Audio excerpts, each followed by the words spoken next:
Before returning to his cabin, Joe stopped at the In-N-Out for another six-pack of beer. Then he made his way down the dimly lit, curved road that led home, almost driving into a ditch at one point while reaching over to steady the bag of beer on his passenger seat. Once in the driveway, he staggered up to the front door, dropped his house keys on the doormat, then finally managed to get himself inside. Beep. It's Elaine again. I haven't heard back from you. I'm starting to get worried. Oh, I'm sure you're fine. Hey, listen. Timmy found a snake under the front porch and took it to school for show and tell. Scared the hell out of half the class. Mrs. Meadows fell back over her chair and her wig came off. He's in his room now without supper.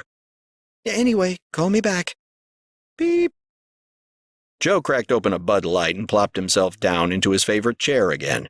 Some of his buzz had faded on the way back home, and he desperately wanted it back.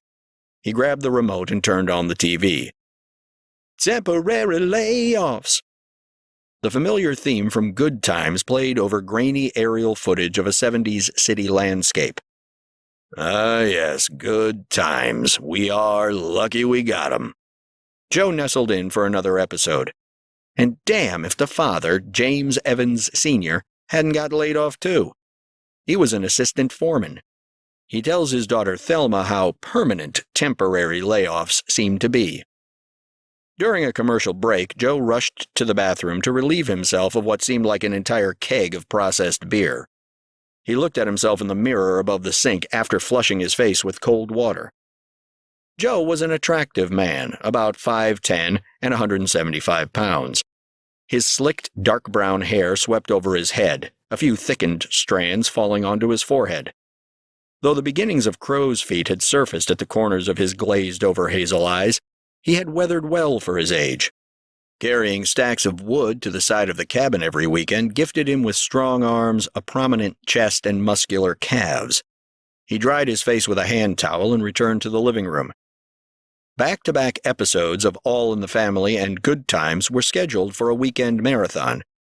Joe took his friend's advice and stripped down to his underwear, placed the six-pack of beer next to his chair, and absorbed himself into each episode. At the top of every show, he'd crack open another beer and sing along with the show's theme. He studied every character, every nuance of emotion, every set decoration.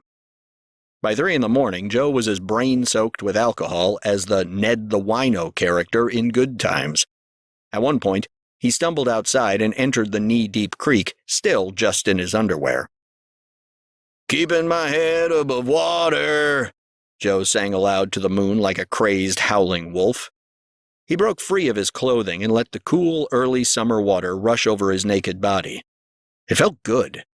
As a matter of fact, it was the best feeling he had known up until now, up until this point in his life. He was alone, and he was free, and he didn't care what anyone thought. Then something happened as he made his way back inside. It may have been a combination of the heavy drinking and the rejuvenating water, or something beyond explanation. Joe suddenly felt different, as if there were a new person inside of him. He couldn't quite figure it out, but things definitely weren't the same anymore. As he sat naked in his chair, soaking wet from head to toe, head spinning and thoughts blurring, the two sitcoms went off the air.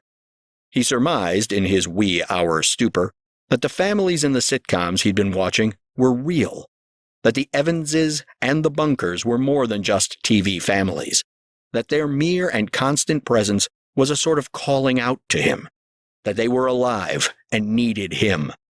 He knew they must exist. He had to find them, and he would leave tomorrow.